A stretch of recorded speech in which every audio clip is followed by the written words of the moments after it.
Demikianlah Injil Tuhan. Terpujilah Kristus.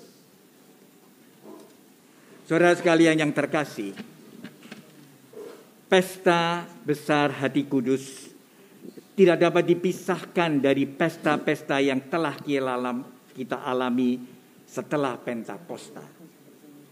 Setelah Pentakosta, di mana para rasul telah siap untuk menerima Yesus sebagai Mesias dan siap untuk membangun gereja yang disebut gereja awali, gereja purba, gereja Yerusalem. Maka di situ dipaparkan ketiga pesta iman yang besar yang menjadi sumber kekuatan dari pelayanan kita. Pertama, kita diperkenalkan secara jelas siapa Tuhan bagi orang Katolik. Tuhan bagi orang Katolik sama dengan Tuhan bagi agama-agama yang lain. Tidak ada perbedaannya dari Allah. Tidak ada perbedaannya. Hanya ajarannya, pengertiannya tentang Allah itu berbeda. Nah, karena itu ditegaskan secara Katolik Allah kita adalah Allah Tritunggal. Tritunggal tidak sama dengan politeisme. Tetap monoteisme. Allah itu satu. Tapi pengertian Allah yang satu yang harus kita hayati adalah Allah Bapa, Putra, Roh Kudus. Karena itu adalah firman Allah di dalam kitab suci yang tak terbantahkan. Disitulah pesta dirayakan setelah Pentakosta. Supaya pengertian kita tentang Allah menjadi lengkap. Bukan hanya dengan pengetahuan saja, tapi dengan pemahaman bahwa Allah kita, Allah yang hidup, Allah yang berrelasi, Allah yang berkomunikasi. Dan Allah inilah yang harus menjadi sumber dan teladan hidup orang Katolik, harus bisa berrelasi, berkomunikasi. Itulah penting bagi kita. Kedua, yaitu perayaan tubuh dan darah Kristus. Di situ Allah Tritunggal itu yang diwujudkan, yang diwakili, yang dimanifestasikan oleh Yesus Kristus itu menjadi makanan kita. Ini luar biasa. Sejauh saya tahu tidak ada agama yang mengajarkan Allah hadir di dalam hidup manusia sebagai makanan. Kalau sebagai firman, sebagai ajaran, itu memang semua agama mengajarkan. Tapi apa yang kita terima sebagai firman, sebagai ajaran, dimakan berarti Tuhan menyatu ke dalam hidup manusia. Itulah komuni.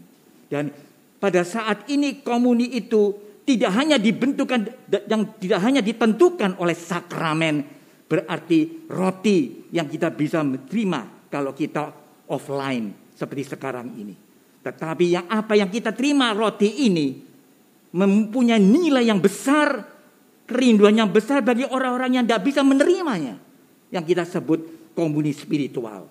Artinya isi dari sakramen ini adalah spiritual. Hanya memang dibantu dengan roti. Karena apa? Karena kita manusia masih membutuhkan makanan. Dan Yesus memberikan makanan rohani melalui makanan-makanan kita. Dan yang terakhir ini adalah Hati Kudus Yesus. Hati Kudus Yesus selalu diungkapkan dengan salib. Salib itulah yang kita mengetahui bagaimana hati Tuhan kasih itu. Dan kasih itu diwujudkan dengan penderitaannya. Dengan memberikan hidupnya bagi orang-orang secara all out. Secara penuh. Ketiga inilah menjadi sumber kekuatan kita untuk membangun apa dikatakan gereja Allah. Kerajaan Allah. Dan inilah tugas kita. Karena itu saudara sekalian kita harus bersyukur. Sekalipun di dalam masa pandemi ini. Kita sangat terbatas di dalam gerakan-gerakan lahiriah seperti biasanya. Tetapi rupanya kita belajar bahwa iman berkembang bukan dengan kegiatan-kegiatan luar. Tapi iman berkembang dengan kegiatan-kegiatan batin. Dan itu diungkapkan dengan misa streaming. Asal kita pantas. Itu Anda sendiri. Orang lain tidak ngontrol. Bagaimana Anda mengikuti misa streaming? Dengan tidur-tiduran? Dengan piyama? Atau dengan hormat betul-betul? Nah, ini ditantang. Tanpa perlu kita menyelidiki. Anda sendiri karena iman melakukannya dengan pantas.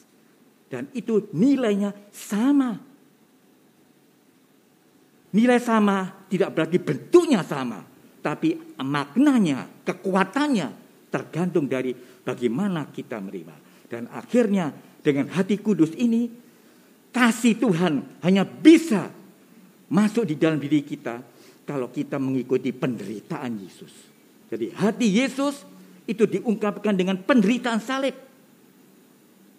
Dan itulah sebabnya mari di dalam hidup berkeluarga ini, bangunlah sikap keakraban di antara kita. Sekarang dengan pandemi ini kita tidak bisa mengandalkan diri kita, kesombongan kita. Apa yang bisa diandalkan? Kekayaan tidak bisa. Kesehatan tidak bisa. Usia tidak bisa. Kecantikan tidak bisa. Orang berangus gini. Ayu apa elek. Jadi ini benar-benar kita dipandang, dilihat. Manusia itu bernilai. Bukan luarnya, tapi dalamnya. Dan itu yang kita harus belajar. Dan itu rukun dalam keluarga.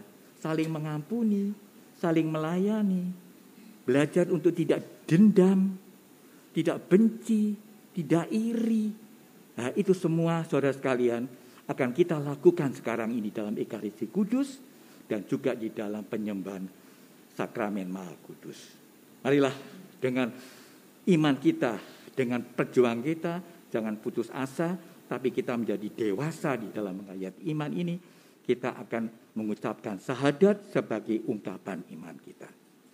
Tuhan memberkatinya.